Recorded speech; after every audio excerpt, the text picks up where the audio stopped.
City Club of Portland's Friday Forum. City Club is where civic-minded people come together to make Portland and Oregon a better place for everyone to live, work, and play. I'm Greg McPherson, president of City Club. Members and guests are gathered today at the Sentinel Hotel, along with all of you listening on OPB Radio or watching on Portland Community Media. The generous support of City Club's corporate and media partners enables us to put on the state's best civic programs week after week. Our media partner is Oregon Business Magazine.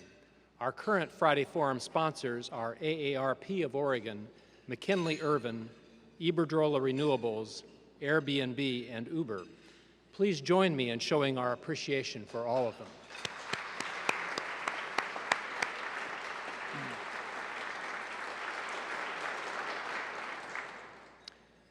At next week's Friday Forum, we will present part 2 of a 2-part series on housing. The topic will be Portland's housing crisis, creating the future or removing the past. This program will address the tension between infill housing and historic preservation, bringing together a panel of 3 compelling voices. You can learn more about City Club events, purchase tickets, and become a member on our website, pdxcityclub.org. As always, we will be live tweeting today's program. You can follow along and join the conversation using the hashtag PDXCityClub. Later in today's program, Kurt Krieger will facilitate a Q&A session with those in the live audience. Asking questions at the microphone is a benefit of City Club membership, but anyone in the live audience here at the Sentinel may write a question on one of the index cards found at the center of the tables. Hold the card up and City Club staff will collect them before or during the Q&A session.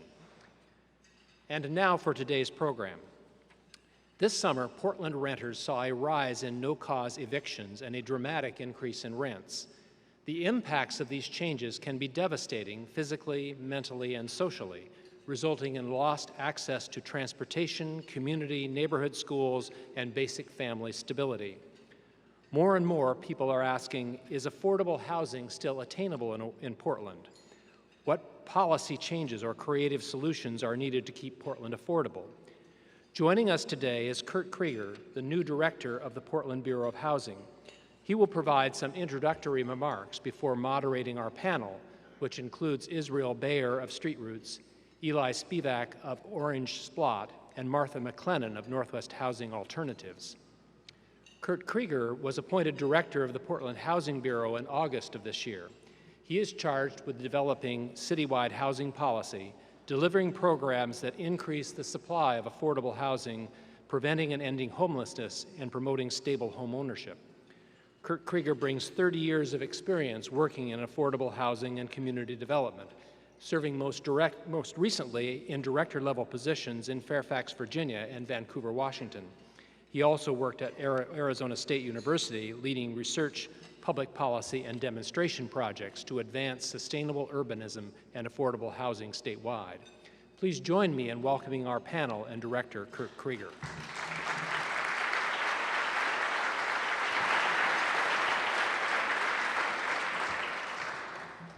Thank you very much. It's a pleasure to be here this afternoon. I've been given a few minutes to introduce myself to the audience here at City Club. And then I'll frame sort of where I think we're going at the Housing Bureau before we engage our capable panelists in a conversation about the state of emergency with respect to housing and homelessness here in Portland. Just by way of introduction, my name is Kurt Krieger. I am new to the city of Portland, but well acquainted with the Northwest. I'd like to give a shout out to some of my friends here, the Portland Bureau of Housing table, Commissioner Salzman's table. I see former colleagues at OTAC, Inc., and some members of the Portland Housing Advisory Commission, who is instrumental in advising the Bureau and Commissioner Salzman on policy matters. So what we love about Portland is Portland Opera. We love Northwest Wines. I'm happy to be back in Portland. I've never fully understood the nomenclature of bridges in this town. I've been working in and around Portland for 30 years, and I could never figure out why the Fremont Bridge doesn't connect to Fremont Avenue. The Steel Bridge is a steel bridge, but there's several steel bridges. So does that mean the orange steel bridge, the green steel bridge, or the black steel bridge? And don't the other bridges have steel in them too? And is there a wood bridge that I'm supposed to know about someplace that I haven't seen lately?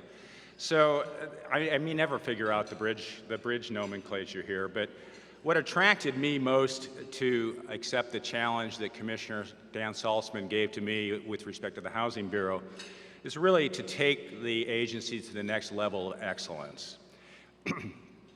Why do I think it's a good time to take such an opportunity? First, I would say that the political will in Portland is strong and cohesive. I've worked in a lot of jurisdictions across the country. I've worked in Los Angeles, I've worked in Phoenix, I've worked in Seattle, I've worked in the DC metro area. And I'd say that the political consensus is greater here than any place else I've seen in over 30 years of practice. So it's a moment in time opportunity to get something really transformational accomplished. That doesn't happen very often in politics, and as an administrator or staff person, you can never create political will. All you can do is hope to channel it, and if it doesn't exist, you cannot, as a staff person, create it. It has to come from within the electorate, and it has to come within the elected officials. Secondly, I'd say there's a sense of hope. Things are bad, but things are not hopeless. Things are serious, perhaps even desperate, but we haven't reached a point of no return. And I can say, having worked in other areas like Watts in South Central Los Angeles, like some of the barrios of Phoenix, that there are places where things are a lot worse than here. Our needs are significant, some 24,000 housing units short of current demand, with another 10,000 to produce, so we need about 35,000 units of affordable housing, which is a big number, but it's not an insurmountable number. And then last, what I find in Portland is a sense of shared values, values of equity, values of inclusion, and values of sustainability. And for someone that has lived at the intersection of equity and sustainability, being back in Portland is a very good thing indeed. I'm a lifelong houser, been doing this a long time. You might get to know me as the Leonard Cohen of housing. That means to say you'll always see me wearing a hat. I have a deep, dark baritone voice, and I feel like I've arrived at a point in my life where I know what I'm good at. I'm good at producing housing. I stopped counting at 10,000. I haven't bothered to count for the last several years because, frankly, it's like a lot of things in life. If you get obsessed with the numbers, you take your eye off what's really important. So I'm an environmental planner by training, but a developer by choice. And the real task in Portland is to take our existing delivery system to the next level. We are producing some 1,350 housing units at the present time through our network of legacy nonprofits and capable private developers. We need to double, if not triple, that level of production to make progress on the unmet need that we see in our community today. So 6 of the last 10 years, I've been a renter. So can I see a show of hands on how many renters we have in the household here? So 25, maybe 25%. It's great. You know, being a renter means that you have to put yourself into the marketplace. You have to put yourself in the mercy of somebody else that has something that you want. And depending on the nature of that marketplace, it can be a very humbling experience. Now, I'm tall, white, and employed. That gives me certain access which other people don't have. If you have a criminal record, if you're low income, if you're not white, you have a different experience perhaps than I would have. But I think it's worth mentioning that as a renter, you get to know state laws pretty rapidly. In Arizona, where I rented from 2 entities, including Native American Connections, as a market rate tenant in a low-income housing tax credit building operated by the largest Native American Behavioral Health Institute in Phoenix, Arizona, what I learned very quickly is that they charge sales tax on rent in Arizona. Now, that is really a novel concept. Talk about a penalty for the people who have the least power in a society is to charge them 7% sales tax on their monthly rent bill. Of course, the logic, I think, is political, right? They don't vote so much. They're highly mobile. They're not going to notice this small amount of money, but it does add up rather rapidly. The Commonwealth of Virginia exempts landlords from the Landlord-Tenant Act if they have fewer than 10 units. Well, the mom and pop landlords tend to be the least sophisticated landlords and most likely to cause fair housing concerns, most likely to discriminate against people of color. So it's an oddity, but it works for the Commonwealth of Virginia. It's a southern state, after all. So for 6 of the last 10 years, I've been a renter by choice. It's important to underscore that. Those have been my choices and my choices alone based on where I wanted to live and what I wanted to do with my time.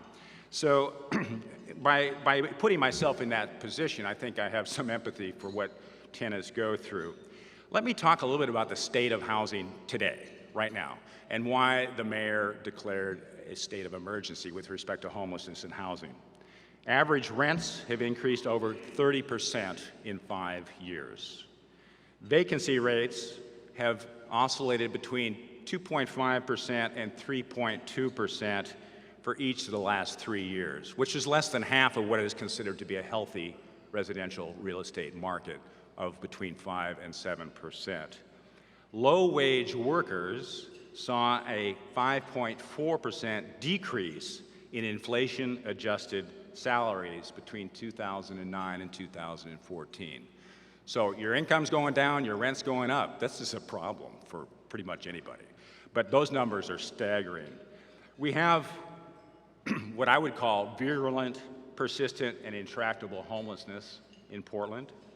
30% of the folks counted in the last point in time were women, up 16%. 4% were children, and 59% were people with disabilities.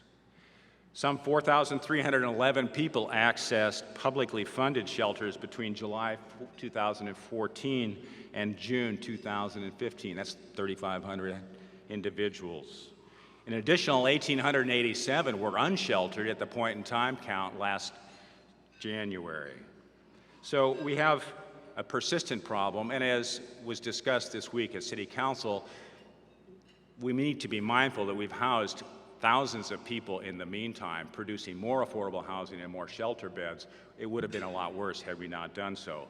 But the numbers are not moving sufficiently to satisfy anyone. One good indicator of this, and I see Michael Bonacore in the audience for Home Forward, the Housing Authority serving Portland and Multnomah County processes about $70 million worth of rental assistance vouchers, something called Housing Choice vouchers. Some old school folks might call them Section 8. It's now called Housing Choice. It's meant to give tenants choice in the marketplace by subsidizing their rents, so they pay no more than 30% of their income for rent and utilities. So people wait years to get these things, right? And only 20 to 25% of the people who are eligible actually receive a voucher, and then they have about 90 days to find a landlord to take that voucher. If they don't find a landlord to take the voucher, they have to give it back, and it's given to the next person on their waiting list. Well, the turnback rate in 2011 was 8%, so some 91%, a little over 91% of the people were finding successful placements. They were finding rents at rents they could afford under the HUD-defined fair market rent. At present, 25% of the people are turning those vouchers back. And if you look at the East Bay, Contra Costa, California, Santa Clara, California, fewer than half of the households are actually finding places to rent with a voucher that they've waited 5 to 7 years to receive. So the turnback rate is an indicator of need, and it is a serious matter indeed. I want to, before I start asking questions of our colleagues, I'm going to ask the first question from up here. I'm going to migrate to the microphone at the chair. So it's more conversational in nature, but I do want to make sure that anyone that uses an acronym to please explain what the acronym is first before you use the term so that we don't confuse the audience here in the room or at home. And I would frame the issue by saying that in the last 10 days, the City Council, the Mayor, the Chair of the Board of Commissioners, of County Commissioners have announced about $90 million of funding for housing and homelessness. That's a huge effort, and it comes at a particularly important time.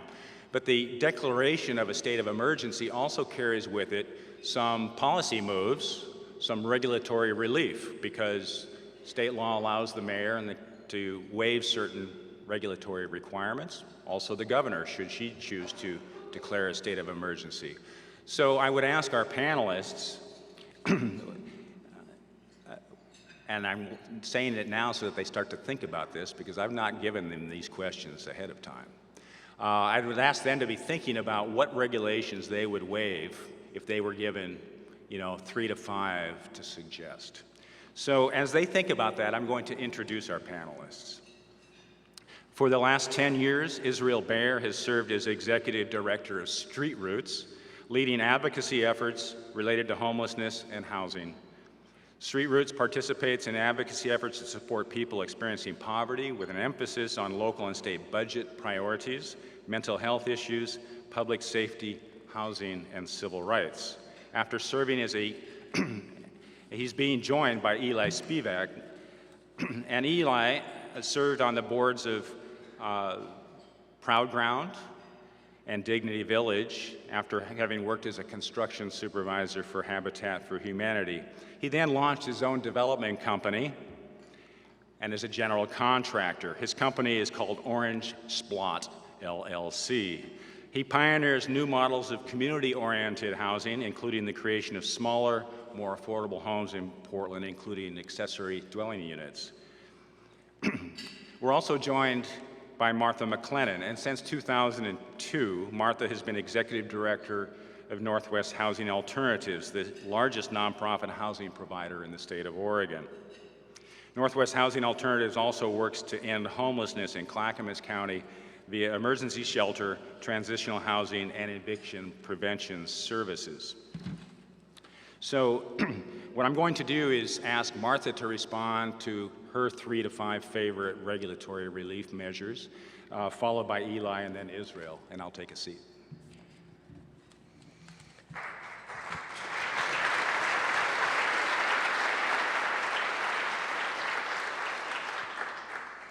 Thank you. I think the thing I would start with is the process for getting through the development review process with the city, and the need for that to be more predictable and timely. Right now, that process can add 6 months, 9 months to the development cycle, during which time you're incurring costs. So those are costs that are a little bit unnecessary. One of the things to consider is whether affordable housing should have some kind of ombudsman or gatekeeper that can help you navigate that process. I know we had a rehabilitation project a few years ago that had gone all the way through the process, and we were ready to break ground, and then somebody got worried about street trees, and that delayed the construction start for almost 3 months. So that kind of thing could be expedited. That could be a way to help move this process along. I'll talk also just a little bit about design review. Right now, as an affordable housing developer, one of the things that we strive to do is to be welcomed into the community. And that may make us be a little bit more sensitive about design review in terms of designing things at the front end that we think will be more welcomed. If we had more confidence that we could successfully navigate the design review process, if we were more confident that we would have the support throughout that entitlement process, maybe we could simplify the designs a little bit. I don't want to create properties that don't fit into the neighborhood, that aren't good places to live, but there is a way that we may tart the projects up a little bit more than they need to be, and that adds construction costs that might be able to be avoided. So if we could have more predictability about what would be acceptable, we could design that at the beginning. We would, again, remove some of that uncertainty, have a more crisp conversation with the neighbors, and move the projects forward a little bit less expensively. That's a great question, and I'm excited that the Housing Bureau is interested in those issues, because for all the importance of affordable housing subsidy, it's still kind of winning a golden ticket to get an affordable housing unit, and we need the market sector to step up. So I think the best things we can do are to re-legalize traditional market-based forms of affordable housing. And we can look back, I'm a reluctant historian here. World War II was the last time we had a huge housing crunch in Portland in the war industry. There were things like courtyard apartments, there were things like, even in the single-family zones, homes could be divided into duplexes. That was before we created R5 zoning and swept most of the city with single-dwelling zones. And people had boarding houses. Many of those things are illegal today, and some of the housing types neighbors most appreciate are the ones from those older neighborhoods. And if you look at the zoning maps, a lot of times they're illegal to build today. So one of the lowest hanging fruits we can go for is to create a context, and the zoning code is where to do it, where we can have legal access to housing types that people already love, and they're smaller units, which we need more of, and it provides an alternative to some of the really large homes going up right now, and something in between scale, those homes in the 4+ story apartments you see in neighborhoods. So that's one approach we can take from a regulatory side. The other is, it's terrible that we have a situation where the least expensive affordable housing unit you can build is $100,000 plus, and the next step down that you can legally live in is a tent. That's a huge range there, and we need to come up with market-based options that are legal to live in between. So tiny homes are one idea for that. Eugene just passed an ordinance that allows permanent overnight sleeping, so you can legally live by permission, regulated in someone's backyard, or a church can have a parking lot. So you can just create some middle areas so people don't have to live in a tent, and there's something that they can legally sleep in on private property. There's a lot Portland can do in the state of emergency to provide that option too. So I would say more from a layman's perspective that there really needs to be a 3-tiered strategy based around regulation, incentives, and revenue. And it's really important that we have a menu of options. There's no one single size that fits all when we're talking about the housing crisis. A little historical context is we're already starting from a deficit. We've lost billions of dollars from the federal government over the last 30 years. We've had an enormous amount of tools that other states use to support affordable housing and homelessness that are preempted at the state level, things like real estate transfer tax, inclusionary zoning, rent control, et cetera, et cetera.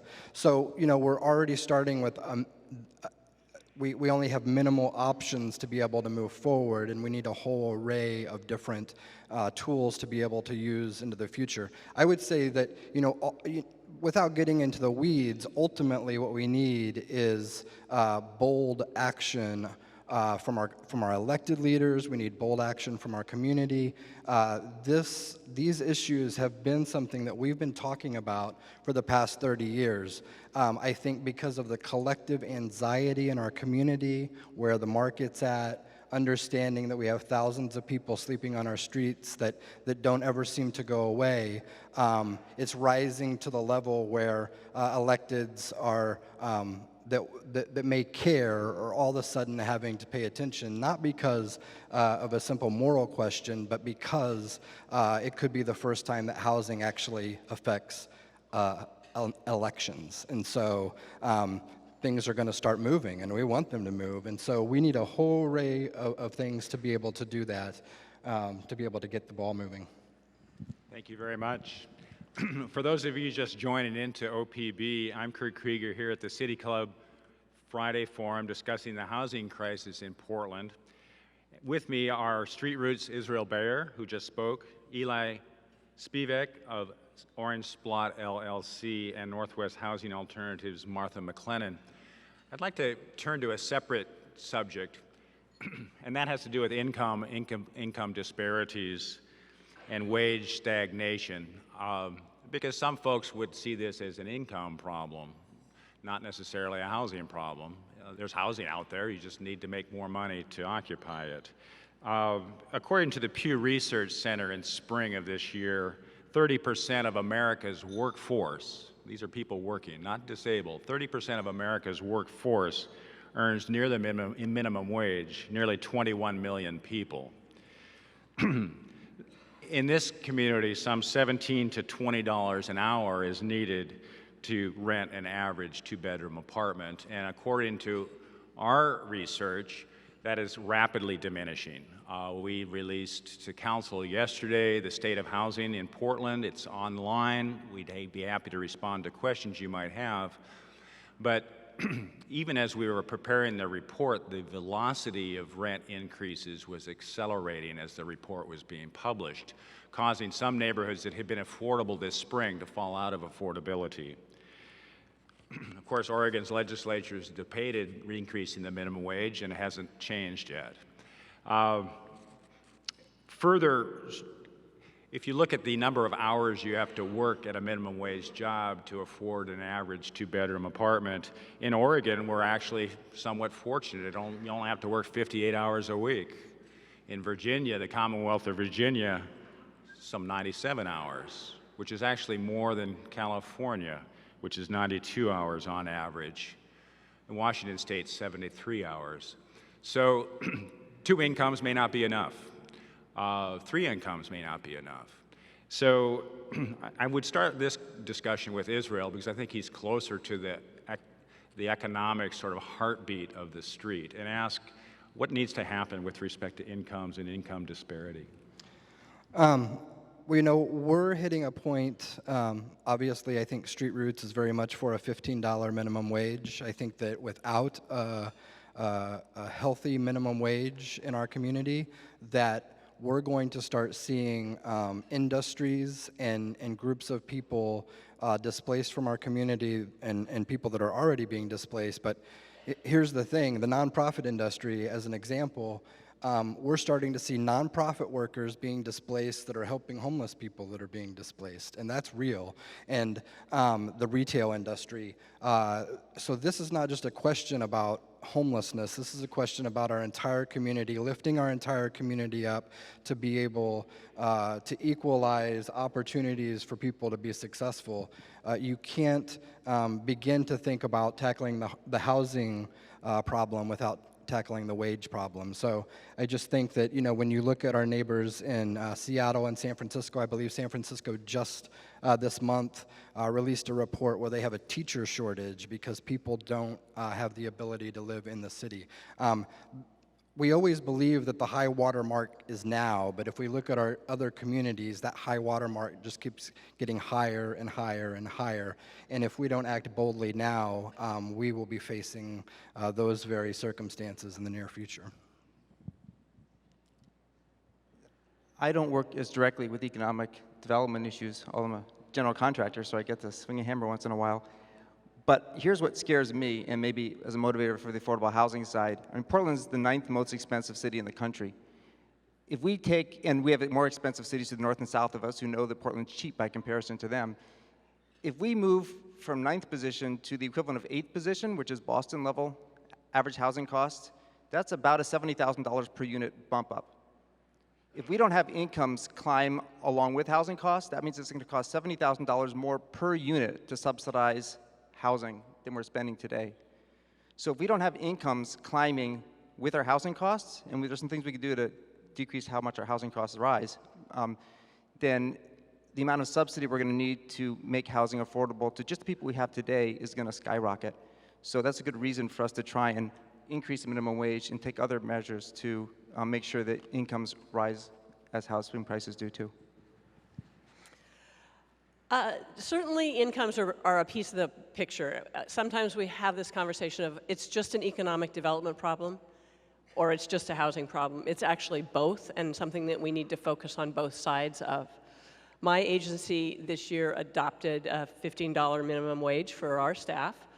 We only had a few staff that were at a lower income than that, but set that as a new standard, and we offer full health insurance for employees who work half-time or more. So again, 2 things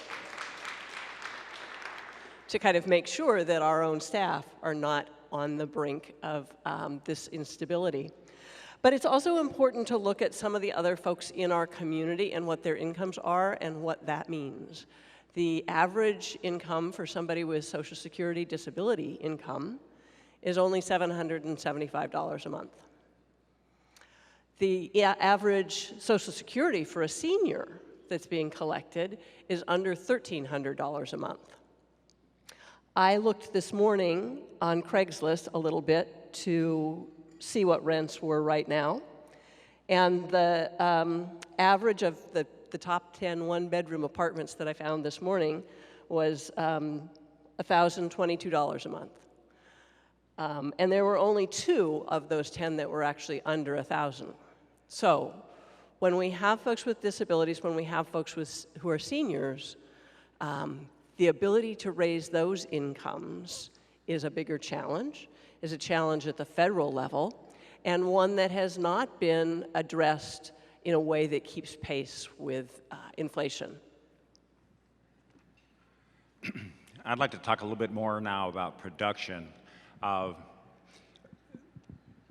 mentioned that we have about 1,350 units in our current development pipeline. These include extremely low-income units financed with tax increment and with federal funds, as well as low-income housing under 80% of median income, and increasingly some properties that are of a mixed income nature, where you might mix market rate units with below market rate units. And if we were to triple production, obviously it would require more resources, but it would also require perhaps a different way of doing business. And I think it's worth calling that question. What would the role of private developers be to help satisfy that need? What would the role of neighborhoods and neighborhood associations be to satisfy that? And what would the role of community development corporations be in that effort? And then last, as individuals, as citizens, what's our social obligation? Martha? So as a nonprofit developer of affordable housing, and I see quite a number of folks in the room who also come from that industry, I know that we have the brain power and the capacity to triple our production if we had subsidies. Right now, we go through very arduous application processes, and typically 1 out of 3 projects gets financed in the first round. Then we might repeat that process and go along. So we have that capacity. We could build more if there were more resource. Some of the things that are getting in the way of that are the complex financing structures and the timelines to take a deal from concept to completion. Typically, it takes an affordable housing project 3 to 5 years from the time you secure land to the time that you first rent the unit. That's because I'm assembling financing through a combination of city resources, state resources, federal resources, private resources, all of those having different timelines, all of those having different objectives, all of those having different ways that those partners are hedging their risk. So one of the pieces is to think about how to simplify that affordable housing finance system. Make the applications contiguous, apply once, and get all the financing packages together would be one simple idea about how to do that. One thing neighborhoods and developers can team up on is to find creative ways to allow additional people to live in our city, and to provide places where developers can build more smaller units, which means incentives for building, for example, more homes so long as they're under a certain square footage, and to avoid situations where you have, like Los Angeles, where you'd think there'd be lots of space to build homes, but through the fiefdom of local neighborhood associations, they've capped density at very low levels. I think there are lots of opportunities in Portland to allow row houses, cottage clusters, bungalow courts, duplexes, tris, quads, that there's a huge market for them. They're small homes. We have smaller households, as people might have noticed, and it's perfect for the millennials and for the downsizing empty nesters. Allow that product type to flourish in Portland would be a great thing we can do. I'll speak more from the community side. Street Roots is a big advocate of density, and we believe that as long as people are sleeping on our streets, we should be building to the sky. We don't think that the idea of preserving a community, we don't want to preserve a community where people continue to sleep on our streets. And so I will also say, in the context of putting political pressure on the powers that be in our community that will be able to take on very heavy and serious and powerful industries that should be at this table providing solutions will require our community to collectively raise their voice up and demand that there be action. And I think you're seeing that happening, but I want to say that it's critical for not just people in the Portland region, but people around the state to collectively raise their voice up right now and say that housing matters. We know through the Welcome Home Coalition, which is a coalition of 105 organizations region-wide, that we need at least $50 million annually additionally to the money that we're already investing to be able to begin to chip away at this. So we need a long-term permanent solution of revenue for housing. Without that, we cannot tackle this problem, and now is our time, and it's our time to go big. I'd like to remind, for those of you just tuning into OPB, that I'm Kurt Krieger here at the City Club during our Friday forum discussing the housing crisis in Portland. Joining with me is Israel Bayer of Street Roots, Eli Spivak of Orange Splot LLC, and Northwest Housing Alternatives, Martha McLennan. I'd like to talk a little bit now about authenticity. One of the things that attracted me to Portland, having lived in other places, including Seattle, is Portland's different. It has a different feel. And it can be explained maybe in a lot of different ways. San Francisco had an earthquake, Seattle had a fire. There's nothing older in either one of those two cities that predates the fire or the earthquake. And Portland didn't have either. So we've got a lot of old buildings that didn't have to survive such trauma. But the neighborhoods are also different. There's a quote that I really like from Ada Louise Huxtable, who at the time was the architecture critic for the New York Times. And she made it in reference to Seattle, but I think it could apply to Portland. She said, "It's such a lovely city, I wonder why they're tearing it down."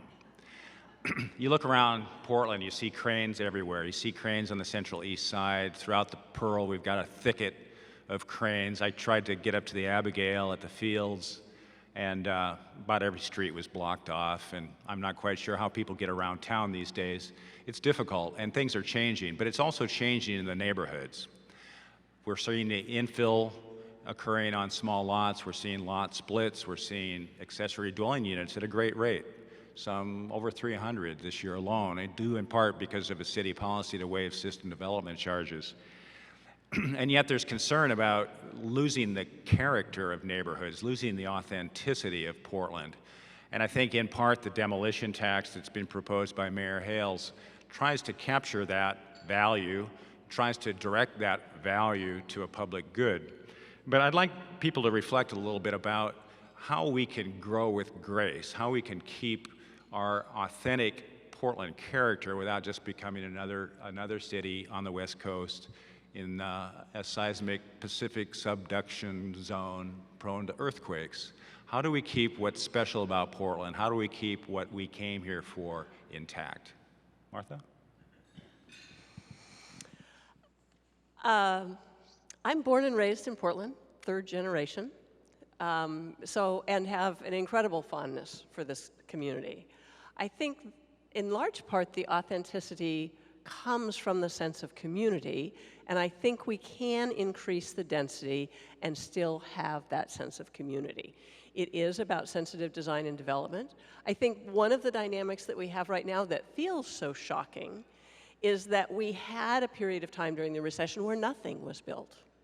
And then all of a sudden, we have this wave of these 3- and 4-story buildings. We kind of missed the thing in between, which is that process, that natural process that cities go through of doubling their density over a few decades. So I think while we're feeling that shock right now, in the long term, I think this development process is not going to change the character of the community. We still will have that sense of neighborliness. We still will have that sense of connection to our commercial districts, to our schools, to other aspects of the community that give us the strength that we have in Portland. One of the things that I noted was that in the homeless school count came out today. And statewide, we have almost 16,000 children who are doubled up in the housing. Again, in my look on Craigslist this morning, I saw a 2-bedroom apartment that was notable to me because it was advertised as sleeping 7. Now, I can think about 4 in a 2-bedroom, maybe 5 in a 2-bedroom, but 7 in a 2-bedroom is different.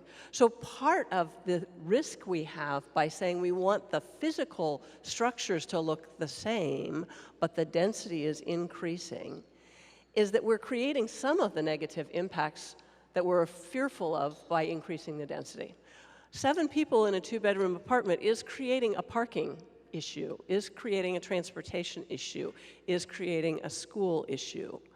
If that was in accessory dwelling units, if that was in converting things into duplexes, if that was providing a little bit more density on corners or closer to the arterials, I think that would be a better way to accomplish what we need to do.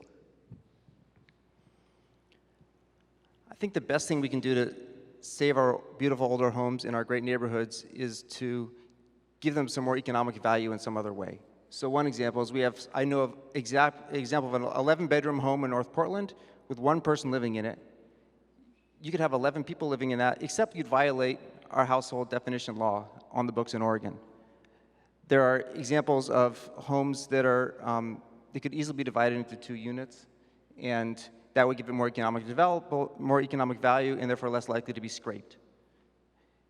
There's some laws on the books if it's a landmark historic building that you can actually do internal divisions, but that only applies to a handful of structures in our city. That could be expanded to older homes in general.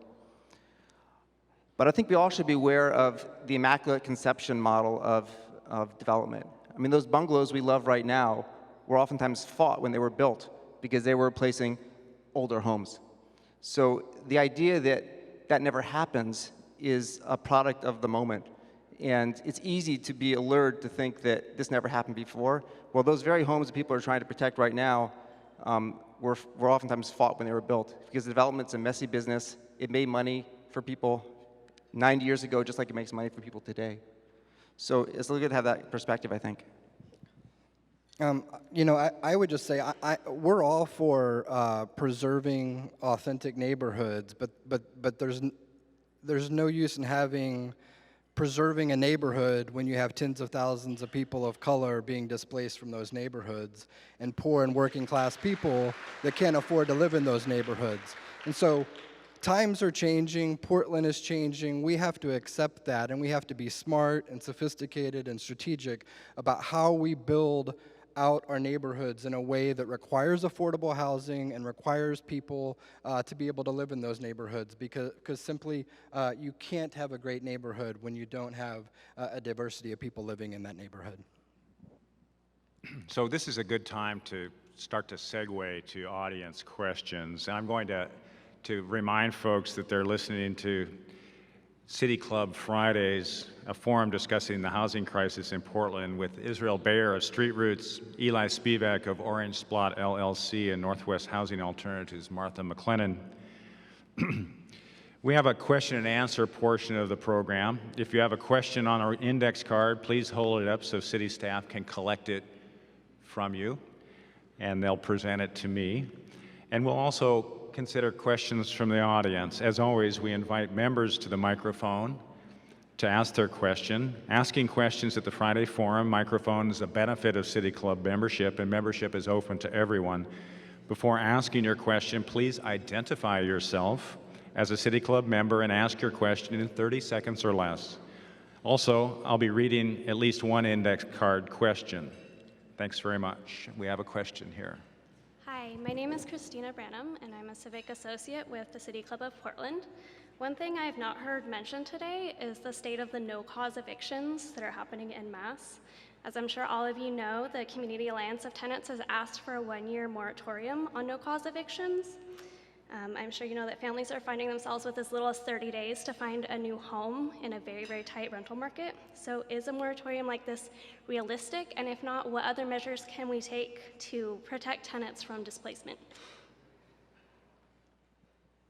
Absolutely. The rental market right now is very tight. We talked about it floating at around that 2% to 3% level. At 2%, that means that somebody is already standing in line ready for that unit, and the vacancy is simply the amount of time it takes to clean the carpets, wash out the refrigerator, maybe put some new paint up. It's a very low vacancy rate. People are really struggling with that.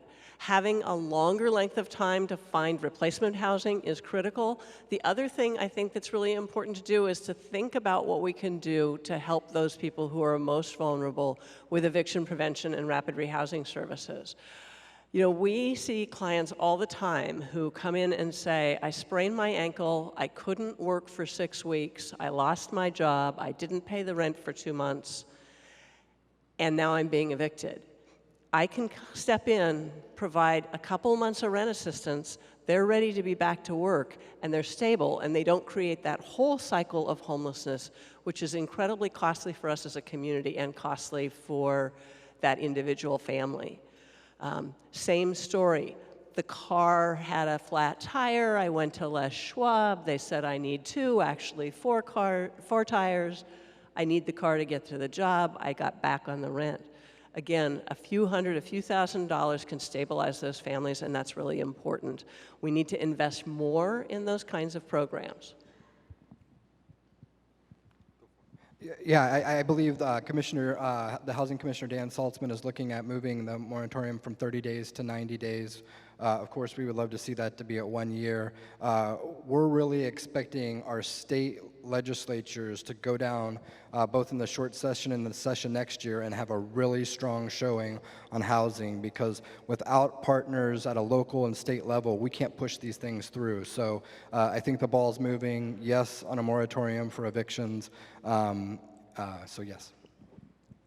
If you want to look ahead for a second, it's going to be in the headlines for sure when 150 apartments get flipped to condos. I believe that's going to be coming back pretty soon. So the best time to pass legislation is when it's not happening. This would be a good time to protect people who are in buildings that are a version of condo conversion process, which I do not think is preempted by state law. And just to finish that conversation, the ordinance crafting this extension will be on the City Council docket. I think if you have an interest in it, the Commissioner Saltzman's office would be happy to give you sort of a brief on it.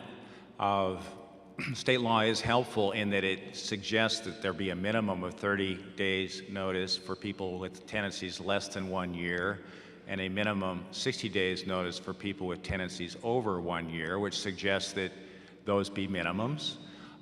We do expect it to be, if not contested, litigated, and the longer such a notice is given, the more grounds there would likely be for litigation. So I think the compromise is a 90-day compromise, but there will be a hearing on it, and people that are interested in expressing their views will have every opportunity to do so at the City Council. I have a question on a card that I'm going to ask. How is the city addressing the impact of Airbnb on our housing crisis? Does the housing state of emergency warrant greater vigilance and enforcement on the restriction of short-term rentals? And will the city level threaten fines against Airbnb?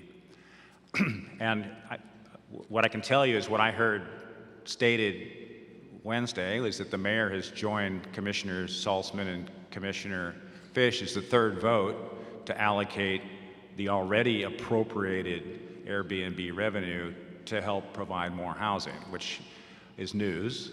It's news as of Wednesday. That's currently $1 million a year, and should it be perhaps a growing market, it could be more in due time. Any other comments here from folks about Airbnb? And I know that it's been published in the local press about sort of whether or not it's being abused or not. You know, we've talked mostly about Portland today, but across Oregon, affordable housing is a problem.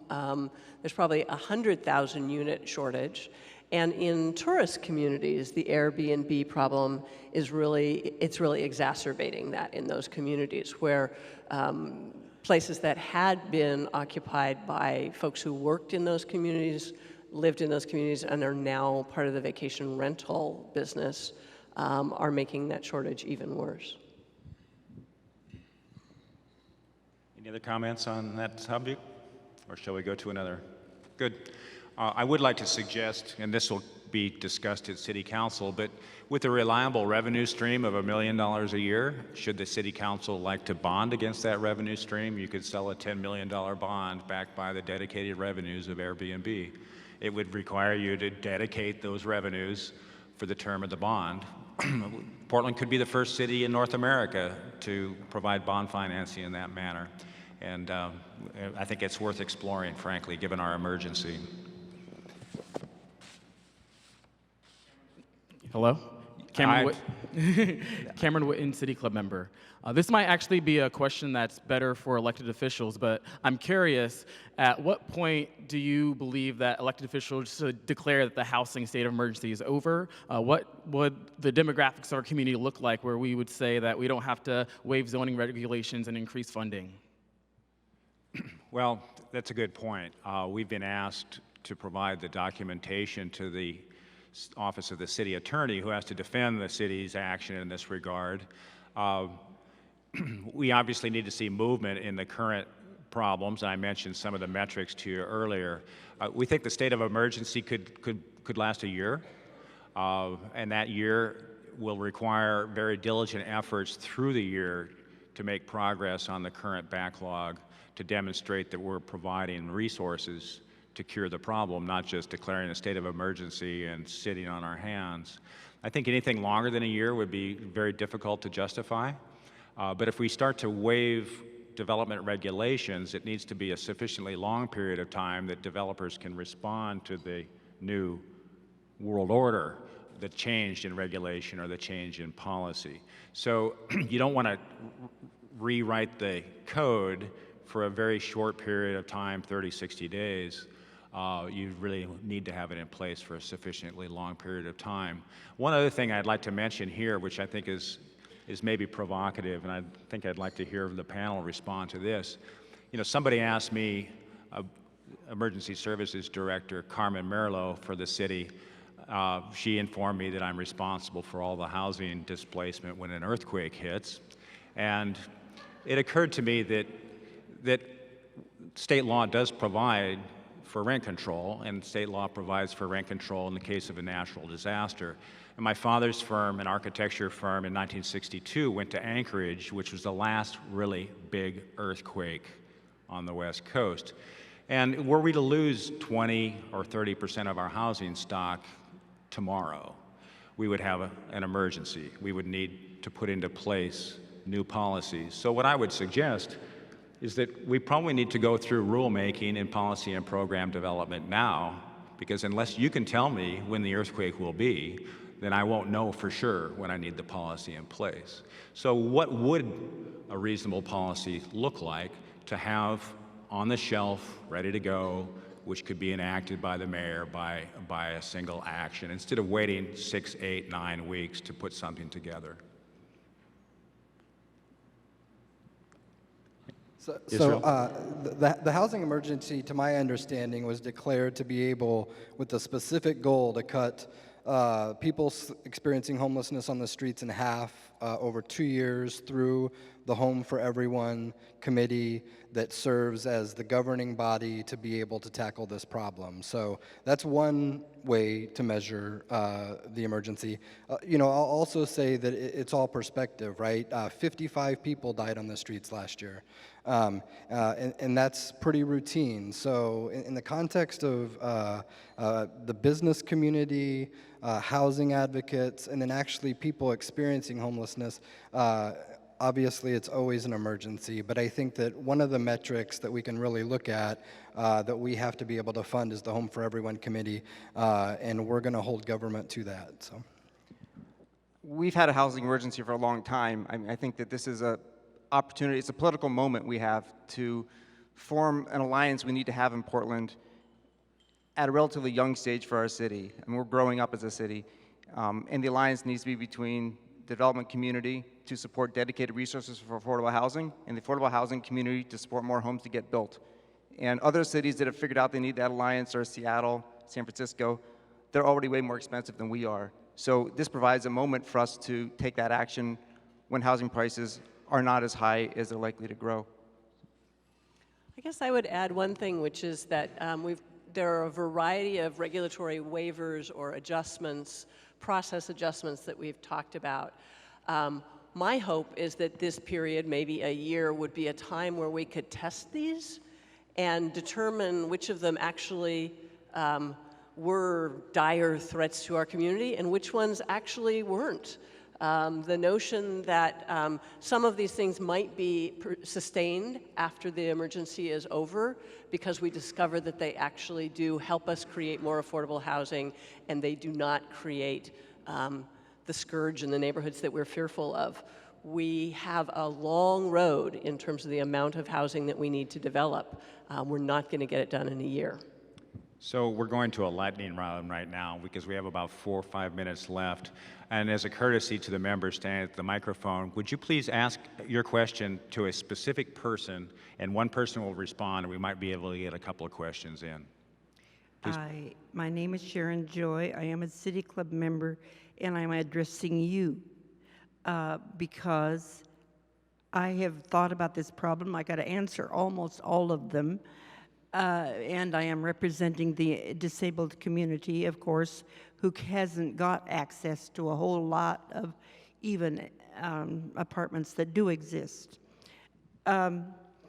I have been working on my own, and I'd like to know how to key in with you and anybody else that would like these ideas that I've been sitting on for at least 30 years. Where do I go to, where is the best place to go to start talking with the community of people on this? Israel?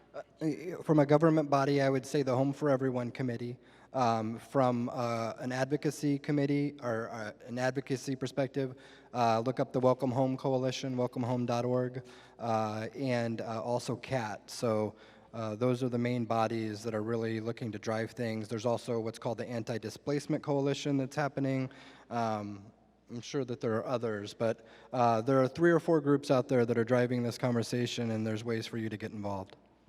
The Housing Bureau also prepares the annual Fair Housing Plan for Multnomah County, and we're in the midst of doing that now. So anything that you have that has to do with disability access, we'd be happy to integrate that into our fair housing planning efforts.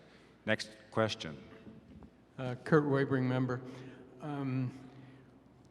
What would it take to require that market rate housing developers include a percentage of their housing as affordable? So right now, the state law has a preemption on what's called inclusionary zoning, and that's exactly what that does. It would say that if a developer comes and wants to build 100 units, they might be required to have 10 of them or 20 of them be affordable. That's a strategy that's used broadly across the country.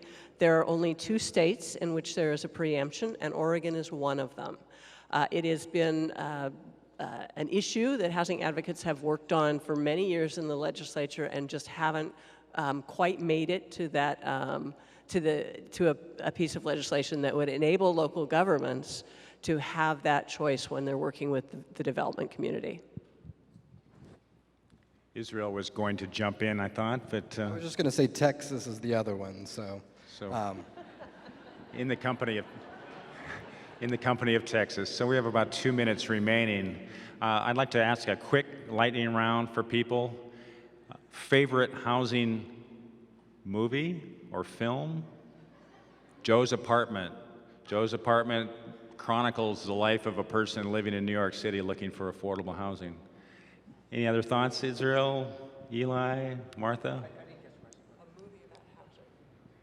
Any films or movies about housing? Books. Any favorite reading?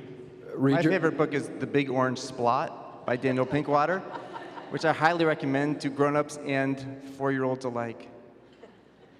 Israel, you're a publisher. Read Your Street Roots. Great.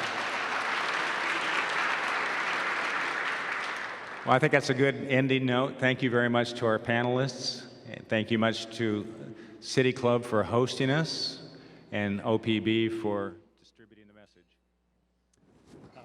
This is Greg McPherson, President of City Club. Please join me in thanking Housing Director Kurt Krieger and our other panelists. and also the producer of this event from our program committee, Bobby Regan. We're adjourned.